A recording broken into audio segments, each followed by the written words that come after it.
For over 100 years, battles have raged in the air for command of the skies. If you don't have air supremacy, you're in trouble. Since its earliest beginnings in World War I, the airplane is the supreme weapon of the armed forces.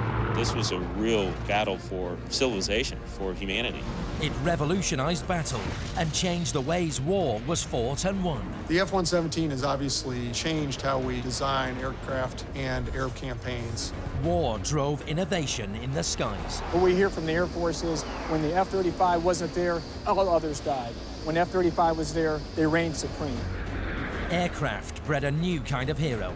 The fate of entire nations depended on the bravery of a handful of men.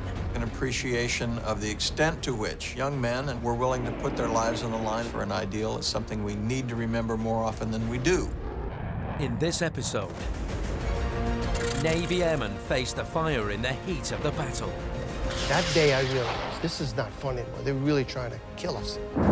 Bismarck is dealt a fatal blow by the Swordfish torpedo bomber.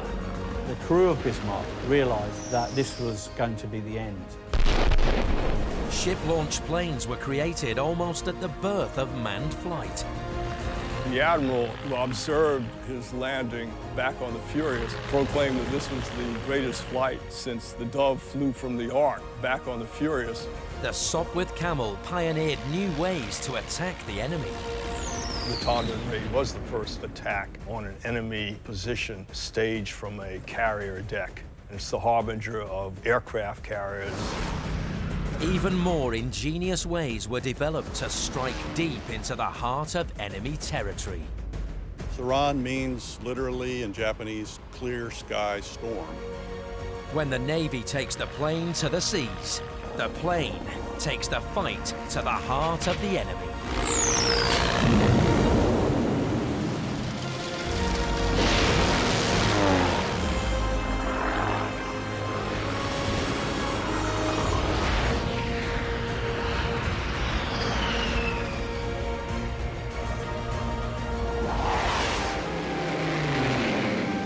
In the 1960s, American aircraft carriers like the USS Intrepid patrolled and controlled the seas around Southeast Asia. Loaded with Skyhawk bombers and Sky Raiders, its sphere of influence was over 6,000 square miles. The Intrepid, when built, was one of the fastest ships in the world. The Essex-class ships, the aircraft carriers, they were the largest aircraft carriers in the world, and they were the fastest ships built at the time. They were able to deliver over 100 aircraft to the battle with a crew of over 3,000 on board. By 1967, the American aircraft carrier USS Intrepid and its crew were serving in the Vietnam War in the fight against the North Vietnamese. Intrepid's mission during the Vietnam War as an attack carrier was to fulfill the need of Operation Rolling Thunder. And this was the Americans' program to bring the Vietnamese to bay, to bring them to the negotiating table and to end the war in Vietnam. On board was the Sky Raider attack plane. The Douglas Sky Raider was a single-engined naval attack aircraft that was designed very much as a successor to the famous Douglas SBD Dauntless dive bomber that had been very successful for the American Navy, particularly in the Battle of Midway and throughout the Second World War. Naval aircrewman Jerry Fiola served on the USS Intrepid during its 1967 mission to Vietnam. And my role was, as part of aircrew, was to, the squadron's role was to jam enemy radar. Jerry Fiola was part of a three-man crew flying the Sky Raider. The aircraft that I flew in, the Sky Raider, was not a fighter at all. We carried ECM gear, carried a center fuel tank for longer missions, and then on the wings where bombs would be, we had electronic countermeasures. That was configured for the mission that day. But the Sky Raider's electronic countermeasures were not infallible. It was a technology in progress, but it was really very effective depending on the crew.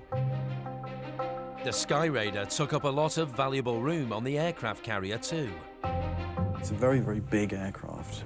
If you see one in the flesh, it's unbelievably big, and yet as soon as it's in the air, it handles like a much smaller aircraft. It's very maneuverable, very graceful. Because it's large and heavy, but it has this big wing, it's lightly loaded, it can haul an immense amount of gear and still handle well. It was well handling enough that pilots in Vietnam particularly could fly absolutely at ground level and hug the terrain and dodge around trees and hills and so on and so forth. Pilots loved it. For American Skyhawk pilots, the protection of the Skyraider often meant the difference between getting shot down and returning to the ship safely.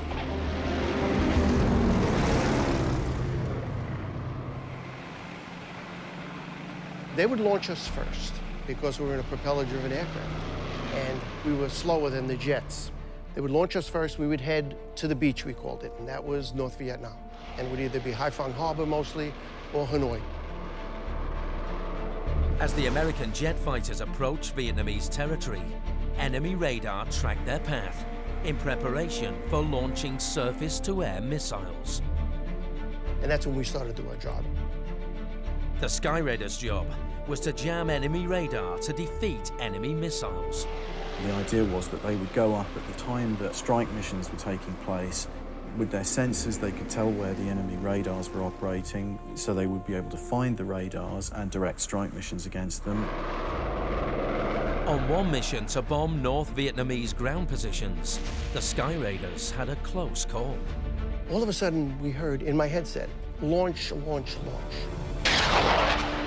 Just as I shoot a picture, I see a little bit of a vapor trail come off an island. That's the first time I've ever seen, and the only time I ever saw, a surface-to-air missile. It was an SA-2 missile. The biggest threat to a Skyraider once it was up was anti-aircraft fire and surface-to-air missiles. It looked like a telephone pole flying by at a rate of speed that I was like unimaginable. I couldn't believe how fast it was. Then I realized quickly in my mind, we could never outrun that thing. It was an eye-opener for me. That day I realized this is not fun anymore. They're really trying to kill us.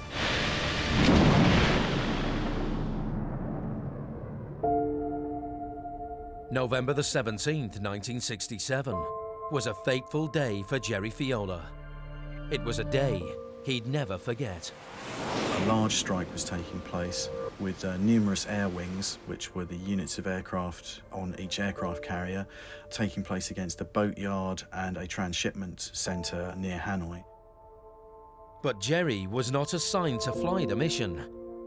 His job was to perform a last-minute safety check on the Skyraiders just before takeoff.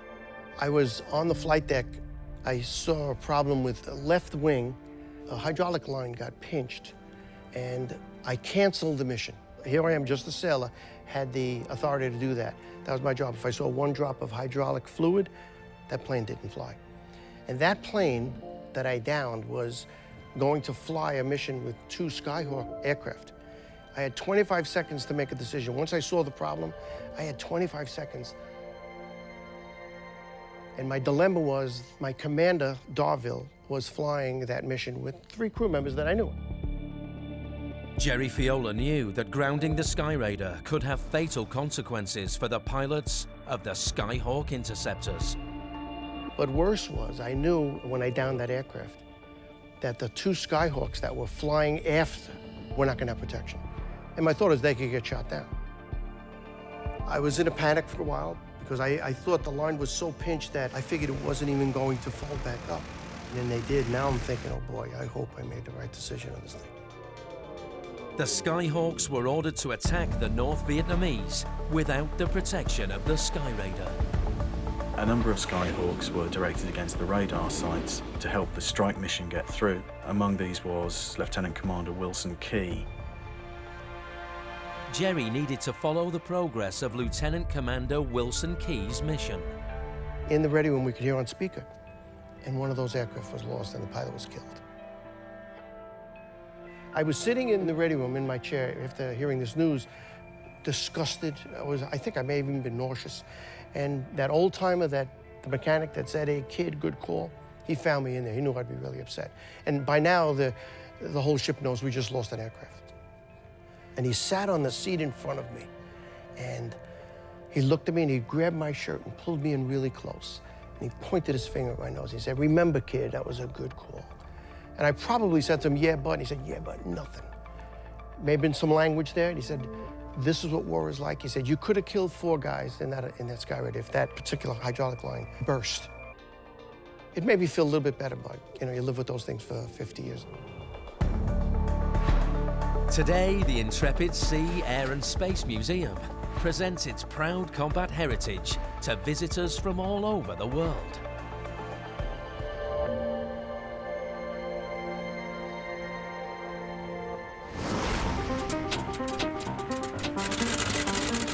The history of naval aviation has its roots in a pair of flying circus performers who toured America in the early part of the 20th century. In 1910, American Captain Washington Chambers believed that the early aircraft could take off and land from ships.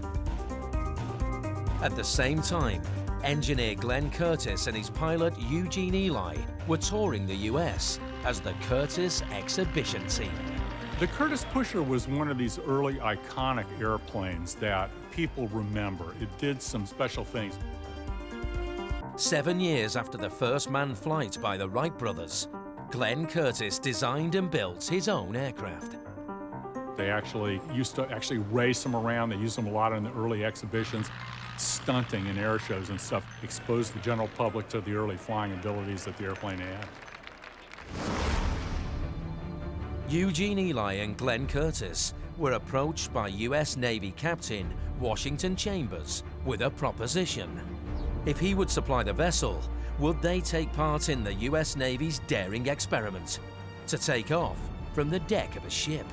Most importantly, could they actually achieve a takeoff from a deck of a ship with an aircraft? Would be the first time that it had ever happened if they could achieve that. It was a tempting offer for these two pioneering aviators. This was a first. Nobody had done it before. What makes you think you could even achieve that? You've got to put yourself into the position of these pioneer aviators. These were daredevils. These were people willing to explore. They wanted exciting activities. They wanted to be the first.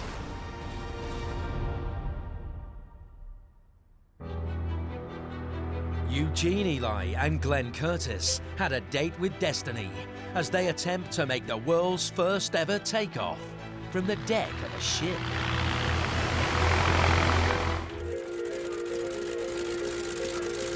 It's 1910, and American barnstorming aviators Eugene Ely and Glenn Curtiss had been approached by the US Navy to attempt the first ever flight from the deck of a ship. The plane for this historic flight was an aircraft designed by Glenn Curtiss, the Model D Curtiss Pusher. The Curtiss Pusher was just that. It was a small aircraft with the engine mounted behind the pilot, but that compact package of center of gravity had the pilot, fuel, and engine in the center of the airplane, but significantly it had the propeller behind, pushing the aircraft rather than in the front, pulling it forward. Despite its fragile looks, the plane was surprisingly sturdy. So this airplane would have been a better airplane for controllability. It's a biplane, so it was very strong. It had a good landing gear system. And, and a pilot out front there, looking for everything he needed to do and see. Eugene Ely and Glenn Curtiss were still pioneers operating at the dawn of aviation.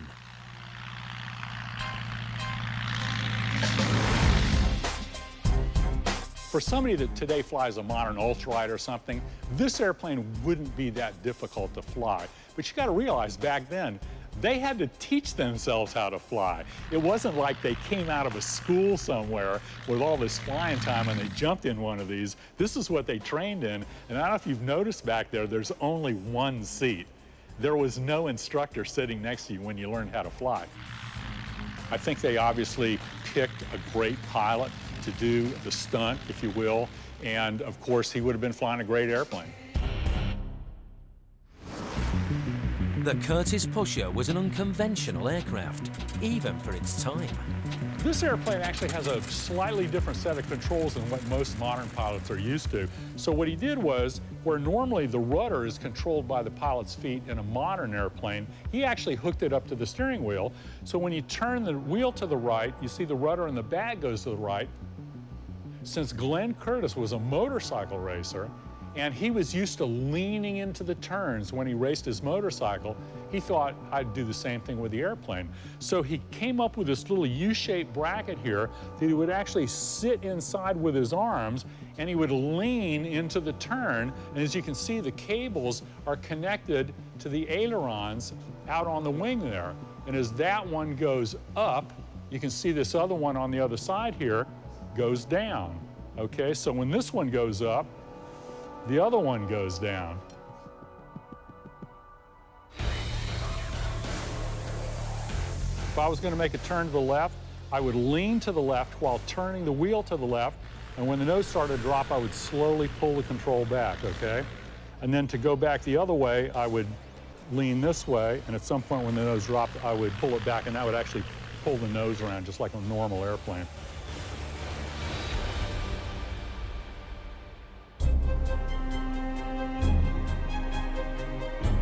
Eugene Ely arrived with his airplane in Norfolk, Virginia, on the east coast of America, on November the 13th, 1910. The following morning, he watched as sailors gently lifted and placed it onto the USS Birmingham. The scene was set. It would either be a spectacular splash and crash, or a flight into the history books. Headlines from the New York Times announced the brave attempt. Ely's first flight from the temporary deck fitted to the front of the USS Birmingham was purely an experiment. It was part of this experiment working with the US Navy to see if even it could be achieved. The plan was to steam into the Chesapeake Bay on America's east coast and launch the plane. He set out, the aircraft galloped along the deck of the ship, left the ship, dropped immediately as it left the bow of the ship, dropped 40, 50 feet, just touched its wheels into the water. The propeller even struck the water and damaged the propeller, and just regained flight. He landed on land after a very short flight. He barely got onto the beach. He landed because he knew he wasn't going to be able to make any airfield. Eugene Ely was disappointed that he had to make an emergency landing. But when he looked around, all he could see was people shouting and cheering and waving, and he began to realize that actually making it to the air yard, the naval yard, wasn't necessarily the significance. What he'd done was left the ship in an airplane and landed back on land. And from that point, yes, everybody recognized that this was a successful first. After the successful takeoff, Ely and Curtis were set a more daunting challenge. Taking off from a ship and making that critical first flight to land is one thing. Landing back onto a ship was what was really necessary. That was going to be essential to being able to prove that you could successfully take aircraft to sea.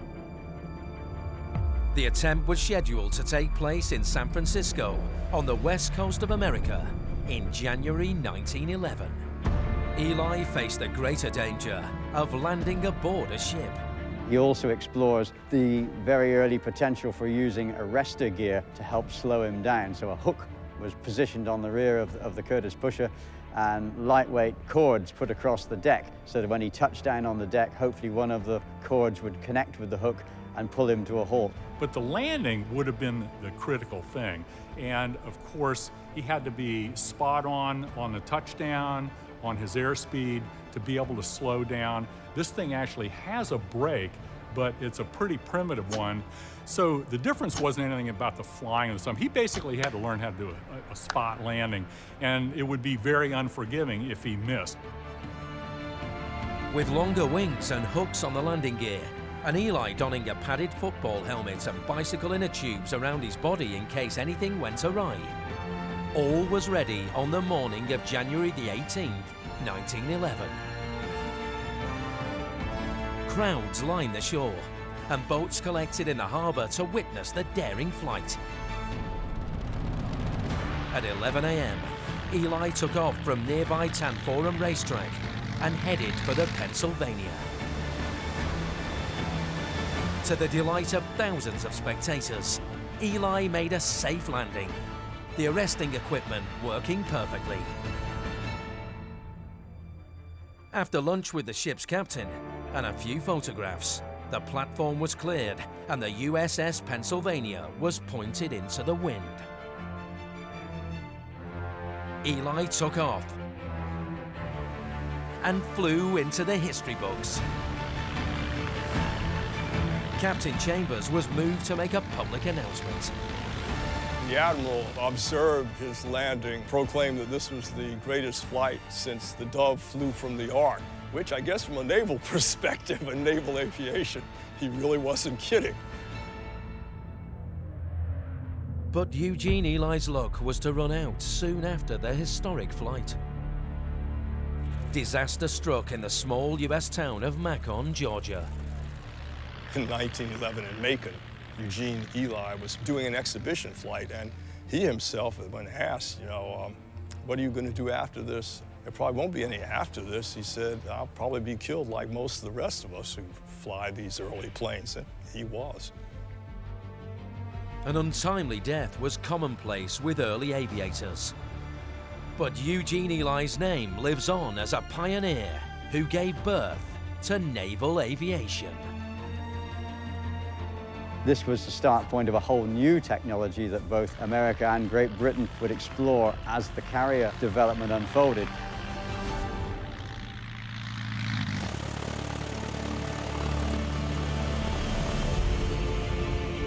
In the years that followed Ely's pioneering flight, launching planes from the deck of ships would continue to be extremely hazardous.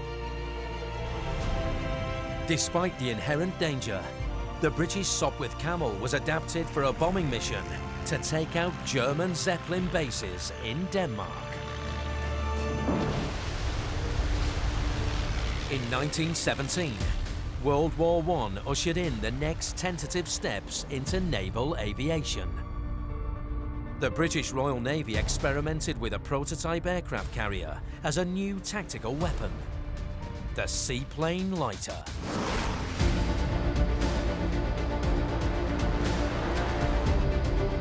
The seaplane lighter was another attempt for the Royal Navy to take aircraft to sea. The plane that was chosen for the historic flight was the legendary British Sopwith Camel.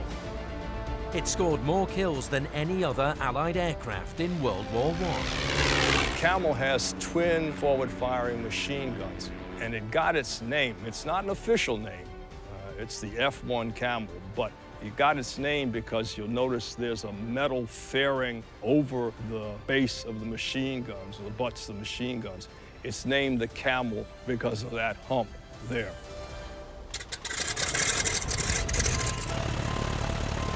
The Camel is, in a sense, a natural because of its high maneuverability and its ability to climb very quickly.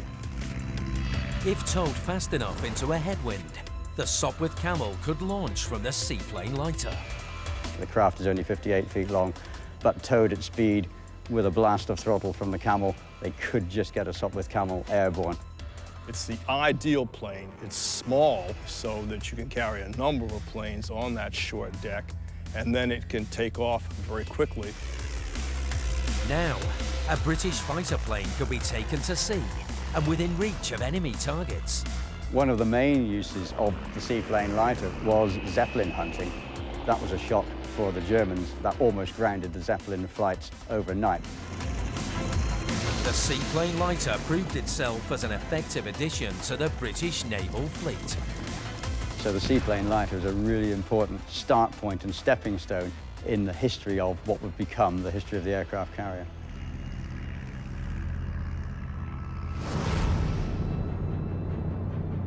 During World War I, German Zeppelin airships were deployed against British targets. The Zeppelin threat to Great Britain was very significant in World War I. To have aircraft, albeit that they're Zeppelins, not necessarily fixed-wing aircraft, coming over Great Britain and actually dropping bombs. A plan was made to destroy Germany's Zeppelin bases at Tondern in Denmark. This would be the first ever bombing raid to be launched from an aircraft carrier.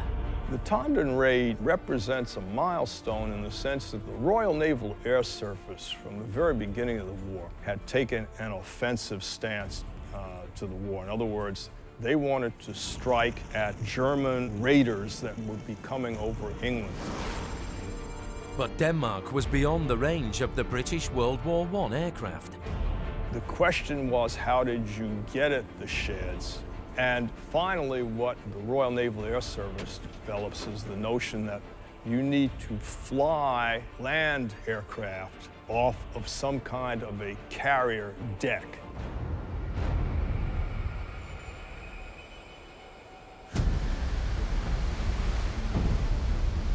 To do this, Britain's Royal Navy decided to use a Courageous-class battlecruiser that had just been converted into an aircraft carrier, HMS Furious.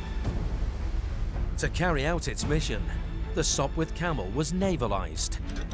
The 2F.1 Camel had a top speed of 113 miles per hour and a maximum range of 300 miles, and it could carry a payload of 2 50-pound bombs.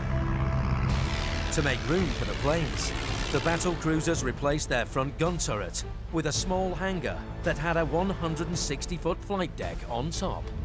Furious, it had a converted deck space at the front of the ship, which enabled 7 Sopwith Camels to be taken to sea at one time, with just enough room for the Camels to take off. Furious was something of a halfway state to the modern aircraft carrier, and was something of an experimental ship. Hot boiler gases poured from her centerline funnel, causing air turbulence that blew the planes off course. Almost every landing ended in an accident. Flying off a carrier deck has always been a risky business. He's looking at maybe 30 or 50 feet of deck, and he's got to get off in that, and he's got to rise. You can always sink a little bit below the decks and come up. But if you get too far down, you're not going to come up. You're going to crash in the ocean. And the ship is going to simply go right over you and crush you. And the difficulty is as well, when you come back, you're not going to land on the carrier. You have to land in the North Sea. And if they don't get you out of the North Sea within 5 minutes, you can die from hypothermia. Despite the hazards, Britain's HMS Furious set off on July the 17th, 1918, escorted by a fleet of battleships and cruisers. The plan was to sail up to 12 miles off the German coast. From there, the Camels would take off in 2 waves. The Royal Navy felt that they could carry out a surprise attack by taking off very early in the morning, 3:30, 4 o'clock in the morning. From HMS Furious, the squadron of British Sopwith Camels flew 80 miles across the North Sea to the Zeppelin Air Base. The first wave of 3 Camels arrives at Tondon and catches the Germans completely by surprise. They weren't expecting anything like this, any kind of attack at all, let alone one from a ship just based offshore up the coast. The British Sopwith Camels began their bombing run. There are reports of Germans running out of the barracks, half-dressed, attempting to fire rifles at these aircraft that are buzzing overhead, and stories of the pilots waving at them as they go past. Of the aircraft that took place, 5 scored direct hits out of the 7. 2 Zeppelins were destroyed, and 1 large observation balloon, plus destruction of the Zeppelin sheds and hangars. This attack was a game-changer in naval warfare.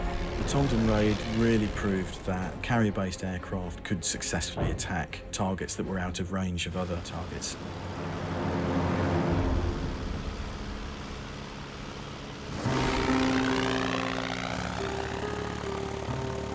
Between World War I and World War II, naval technology rapidly developed.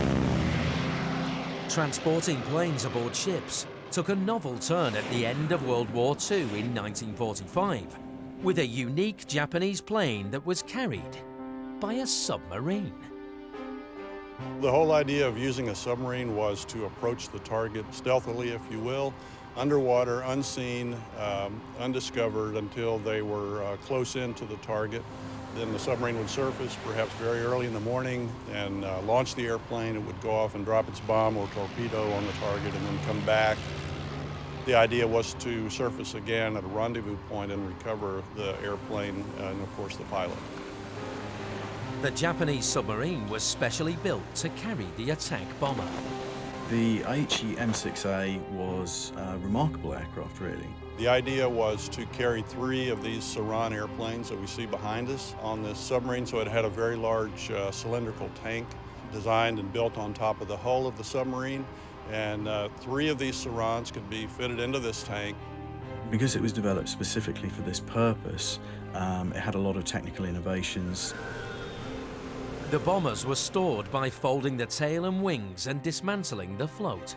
It had a similar performance to American or British carrier-based attack aircraft that were in service at the time. The unique Japanese bomber was dubbed Siren. The nickname of the Saran means literally in Japanese, clear sky storm. The sub would approach the target in a stealthy mode, if you will, underneath the waves, underneath the water, unseen, undiscovered, and unheard. And with the ability to pop up, make an attack, and disappear, and it was a very, very threatening concept to other navies that had nothing like this. Produced by the famous Aichi manufacturer, the Siren M6A1 was loaded with powerful munitions. The Saran carried about a 500-pound bomb or a 1,500-pound long lance Type 95 torpedo, which was the best and most advanced torpedo in World War II. The Siren was armed with its own rear gunner for defense. If the airplane came under attack, then the gunner could, of course, help to defend the airplane because he had his own machine gun pointing aft from the fuselage. The Siren and its submarine were part of a bigger Japanese combat plan. The Saran was part of a plan by Admiral Yamamoto, who was the senior officer in charge of the Imperial Japanese Navy, to take the war to the United States. The size of the I-400 submarine allowed it to have the range to sail from Japan to the coast of the United States and bomb these targets. But the war ended before any of them were able to carry out any attacks. But the Siren and its submarine represented extraordinary feats of engineering. I think the most interesting thing about it is that it was designed to be disassembled and folded up and stored on a submarine that could dive under the water and actually had great range and, had the potential in its design to attack coast targets.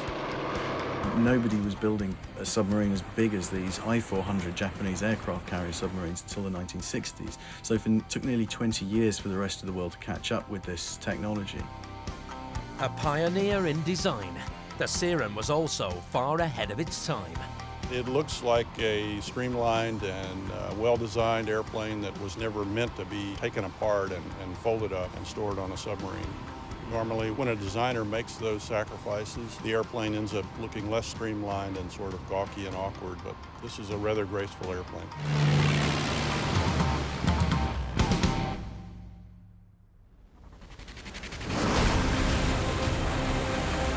In the unforgiving North Sea, a fleet of World War I planes joined forces with World War II carriers in a desperate bid to sink Germany's largest warship, the Bismarck. It's 1941, and in the early years of World War II, Britain was alone and under siege as Germany attacked the small island. Naval aviation would play an important role in defending the country from the seas. A new German battleship threatened Britain's survival, the Bismarck. She was a massive battleship with 15-inch guns, modern, fast, and hit the water just before the war and was ready for action in May 1941. The 50,000-ton steel battleship bristled with 8 15-inch cannons and an armory of anti-aircraft guns. It was Germany's largest warship. The Bismarck was, at the time it was built, the most powerful battleship in the world.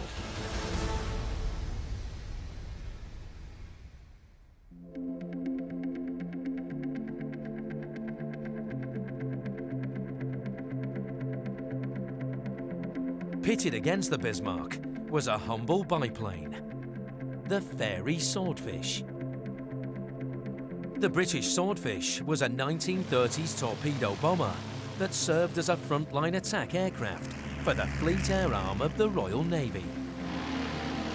Hardly faster than the old World War I Spats, the Swordfish was already obsolete by the time it entered service in 1936. The nickname for the swordfish was the string bag, and this was because it was said that, like a shopping bag made out of string for carrying your oranges and your packages of tea home and everything else, the string bag aircraft, the swordfish, could carry just about anything. You could carry mines, torpedoes, rockets, whatever. They all loved the string bag. As part of Britain's battle fleet, this fragile biplane's mission was to sink the Bismarck. The formidable German warship was protected by 4-inch thick armour around its hull. It quickly gained a reputation of being invincible and a threat to Britain's survival. It was a threat to Britain because the Bismarck could threaten Britain's command of the North Sea and also the North Atlantic sea lanes. The Bismarck was ordered to destroy the vital convoys that Britain depended upon for its survival. If they could cut off those convoys, Britain would starve, Britain would surrender, Germany would win the war. The reputation of Britain's Royal Navy was also at stake.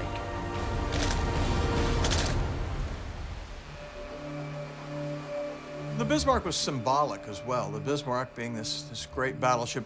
The Royal Navy ruled the seas, and if the Royal Navy couldn't deal with one German battleship, then maybe the Royal Navy didn't rule the seas after all. And that made it even more imperative to hunt down and destroy the Bismarck, both now for political and morale reasons as much as for the very valid military reasons that were important for keeping such a powerful ship out of the Atlantic. The Bismarck came south through the Denmark Straits between Iceland and Greenland.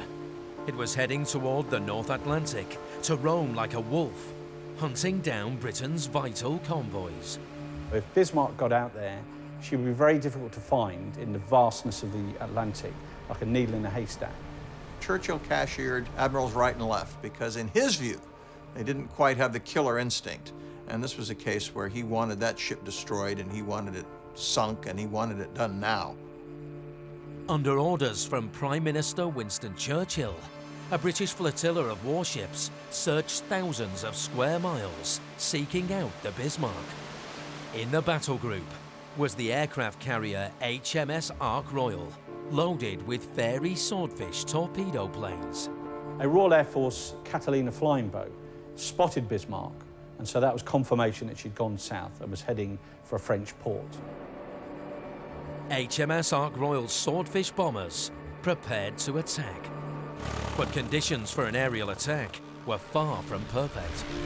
The weather conditions were pretty bad in general, and probably no other aircraft except the Swordfish could have taken off to mount an attack or even to try and find Bismarck. But they had to take care not to take too long flying in cloud because although that hid them from the enemy, ice would start forming on the wings almost as soon as they went into the cloud. So it was very dangerous, difficult conditions. Armed with only one small torpedo each, the plan was for the British Swordfish torpedo bombers to damage the Bismarck and slow her down. But their chances of success diminished as weather conditions worsened. The deck landing control officer who would direct the aircraft into land actually had to be tied into position, otherwise there was a chance he might have been blown over the side. So 20 men were assigned per Swordfish to push the aircraft down the flight deck to arrange them ready for launch. The Bismarck was rolling and pitching 60 feet in the air. Launching the Swordfish seemed a suicidal mission.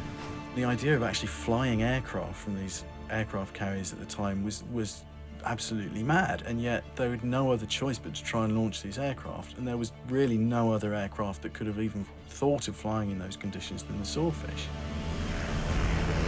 Despite the appalling conditions, the Navy pilots and crew of Britain's HMS Ark Royal were determined to carry on with their mission.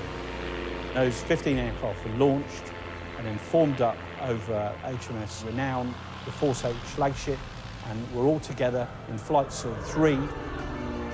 May the 26th, 1941, 8:47 p.m. Battling the gale, the Swordfish bombers dropped from the clouds. Armed with only one torpedo each, ranged against Germany's most powerful battleship, they closed in on the Bismarck. most incredible thing happens, which is that actually the biplanes are flying sideways, because in a gale, the actual momentum of the Swordfish, half the speed was spent in trying to get forward. The plan was for the Swordfish aircraft to attack the German battleship in quick succession from different angles, dropping torpedoes, so the Bismarck would have to zigzag to try to avoid them. So what the Swordfish would like to do is to come in very quickly from different directions and give Bismarck no chance at all of evading their torpedoes. Germany's Bismarck fired all of its 40 anti-aircraft guns at the valiant Swordfish torpedo bombers. But amazingly, the prevailing weather conditions also worked against the Bismarck's big guns. When the Germans were firing at these things that were floating about, going sideways and up and down, and couldn't shoot any of them down, I think they were pretty much in a state of despair, and it would have increased their fears and also their feeling that the Royal Navy was going to get them. Incredibly, the Bismarck failed to bring down a single British Swordfish torpedo plane. Despite the Bismarck's anti-aircraft guns and the appalling weather conditions, the Swordfish dropped their torpedoes. Several times, the torpedo just bounced off. The first aerial attack on the Bismarck, they radioed back to Berlin, had been hit by a torpedo. All it did was scratch some paint. But one torpedo hit the Bismarck's stern as the warship was turning, jamming the rudder. There was no way that Bismarck could escape after the rudder was jammed, because she was entirely at the mercy of the wind and the waves. Bismarck was a wounded beast. The Bismarck was in serious trouble, really unable to manoeuvre. The flotilla of British warships closed in like a pack of wolves and assaulted the Bismarck, sinking Germany's largest battleship within a matter of hours. So Britain has to thank those young men for having persevered with this ancient aircraft against this modern battleship, and found that they had the strength and the stamina and the bravery to go in and cripple Bismarck.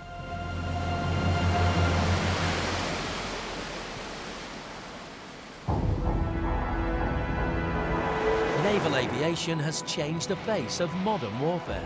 It couldn't be clearer that the aircraft carrier was going to be what was required in 20th century warfare from that point on, anywhere around the world.